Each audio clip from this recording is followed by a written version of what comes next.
Buenas tardes, mi nombre es Musa Abraham, soy residente de primer año del Centro Oftalmológico León, avalado por la Universidad Francisco Marroquín. Vamos a iniciar hablando sobre el ojo, estructura y su función. Empezaremos hablando de lo que es el globo ocular. Este constituye uno de los órganos más complejos del ser humano. Se encuentra compuesto por un sistema sensible a los cambios de la luz, los cuales transforma en impulsos eléctricos. Las capas del globo ocular. En un corte lateral del globo ocular se distinguen tres tipos de capa. Una túnica externa más resistente que las otras, formado por colágeno, donde se localiza hacia adelante la córnea, y esta se prolonga hacia atrás con la esclera que rodea y protege el globo ocular hasta la salida del nervio óptico. En segundo instante tenemos una túnica media, ¿verdad? Fundamentalmente vascular, que en general se conoce como uvea y que por delante constituye el iris. En su parte intermedia el cuerpo ciliar y hacia atrás, en contacto con la retina, se encuentra la coroides. Por último, una túnica interna sensorial que forma la retina.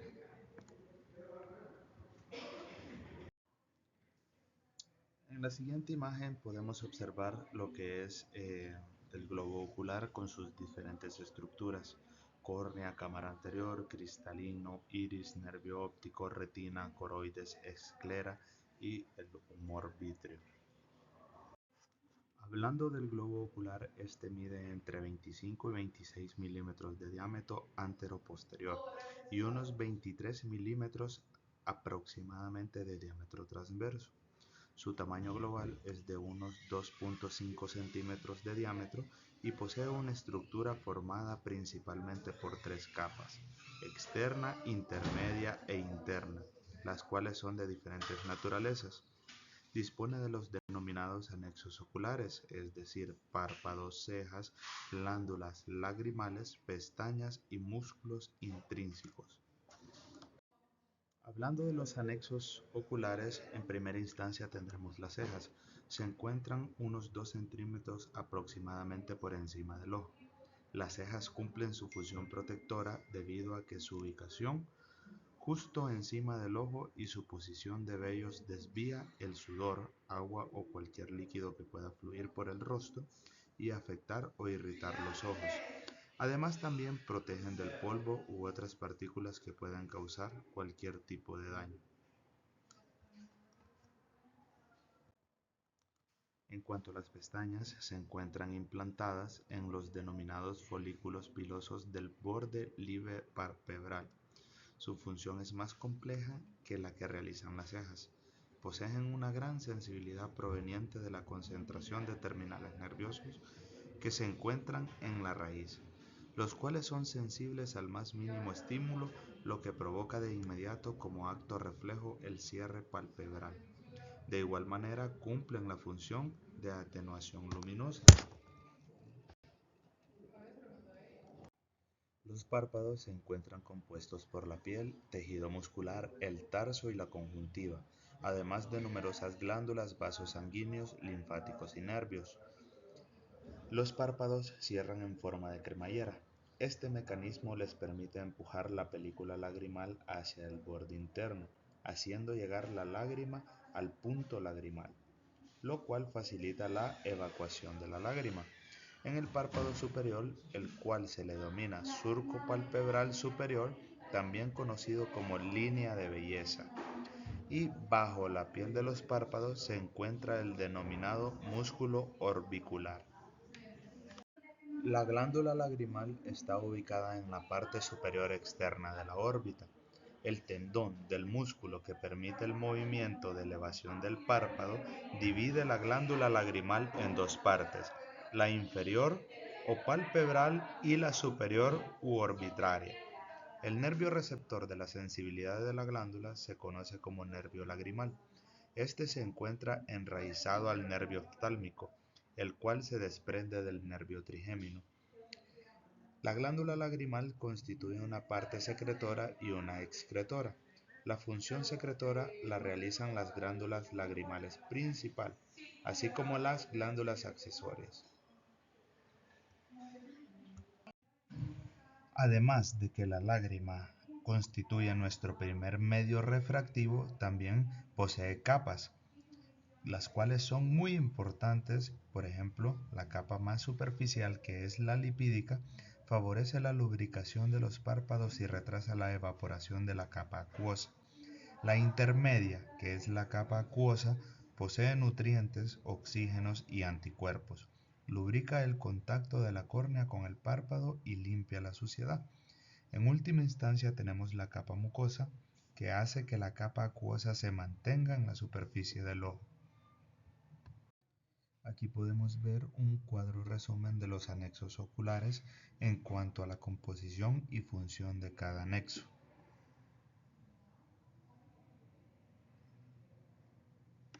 Hablando como tal de las capas del globo ocular, iniciamos hablando de la capa más externa o túnica externa. Córnea. Debido a su índice de refracción y curvatura, la córnea funciona como un lente. De hecho, es el lente más poderoso del sistema óptico ocular. Aproximadamente proporciona 44 dioptrías ópticas. La córnea consta de las siguientes 5 capas de delante hacia atrás. El epitelio y membrana basal, que mide de 50 a 90 micras de espesor, y su función es preservar en el estroma de elementos externos e impedir el paso indiscriminado de la lágrima. Para conseguir lo anterior, el epitelio tiene múltiples uniones intercelulares, lo que hacen funcionar como una membrana semipermeable. En su superficie tiene microvellosidades que capturan el moco secretado en la conjuntiva, y así cubierto el epitelio genera una superficie homogénea que permite que la lágrima se mantenga estable sobre él. Luego tenemos la capa de Bowman, membrana Descemet, DUA, estroma, que abarca el 95% de espesor. Y por último tenemos el endotelio. La terminación interna de la córnea en la cámara anterior es la malla trabecular, que corresponde por dentro de la cámara anterior al limbo esclerocorneal. La malla trabecular se sitúa en la cara posterior de la córnea y está limitada por delante por el limbo esclerocorneal, y por detrás está en contacto con el humor acuoso. En esta región se inserta la raíz del iris, formándose así un ángulo agudo, cuyos lados serían la cara posterior de la córnea y la cara anterior del iris, siendo su vértice la malla trabecular. Por ello, esta región se conoce como ángulo de la cámara anterior o ángulo iridocorneal. En cuanto a la esclera o esclerótica, está compuesta por fibras colágenas de distribución irregular y se caracteriza por ser dura, opaca y elástica. Inicia en el limbo esclerocorneal y se prolonga hacia atrás hasta la salida del nervio óptico. En este sitio tiene perforaciones que permiten el paso de los axones nerviosos y vasos sanguíneos a esta región escleral. Se le conoce como lámina cribosa. La esclerótica ancla los músculos intrínsecos del ojo. Por ello penetran también los vasos sanguíneos de la coroides y los nervios al interior del globo ocular.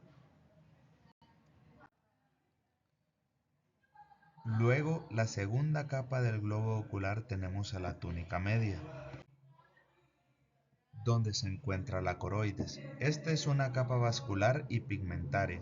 Se inicia en la porción posterior del ojo, donde es más gruesa, y termina hacia la porción media en la región llamada cuerpo ciliar, relacionado por fuera con la esclera, que constituye un espacio virtual llamado como supracoroides. Es una capa vascular pletórica de vasos con anastomosis en zonas intermedias. La circulación coroidea drena a través de las venas vorticosas, que salen del ecuador del ojo en los 4 cuadrantes para desembocar en la vena oftálmica y después al seno cavernoso. La gran cantidad de vasos sirve para asegurar el aporte nutricio de la retina y mantener siempre una temperatura adecuada para el globo ocular. El cuerpo ciliar tiene una forma triangular, cuyo vértice es el límite anterior de la retina y su base dirigida anteriormente se sitúa hacia atrás del iris. El cuerpo ciliar está integrado de manera fundamental por un engrosamiento coroideo que aloja un pequeño músculo que se inserta hacia adelante en la zona del ángulo de la cámara anterior en una condensación de esclerótica, conocida como espolón escleral. El cuerpo ciliar muestra dos partes, una pars plana, que es una inserción en la porción posterior del vitrio y zónula del cristalino. La pars plicata aumenta la superficie vascular por filtración del agua y elementos nutricios. Como producto del cuerpo ciliar tenemos el humor acuoso. Este proporciona a los elementos internos del globo ocular mantener la tensión intraocular. Iris, pupila y cristalino. La porción más anterior de la uvea está constituida por el iris, formado por tejido conjuntivo, abundante pigmento y vasos. La pupila es la membrana que divide al ojo en dos compartimientos, uno anterior y otro posterior. Por ende, se forman cámara anterior y posterior. Por detrás del iris se encuentra el cristalino, que en contacto con la superficie posterior proporciona consistencia al iris. El iris se inserta por fuera en el vértice de la cámara anterior, región conocida como raíz del iris.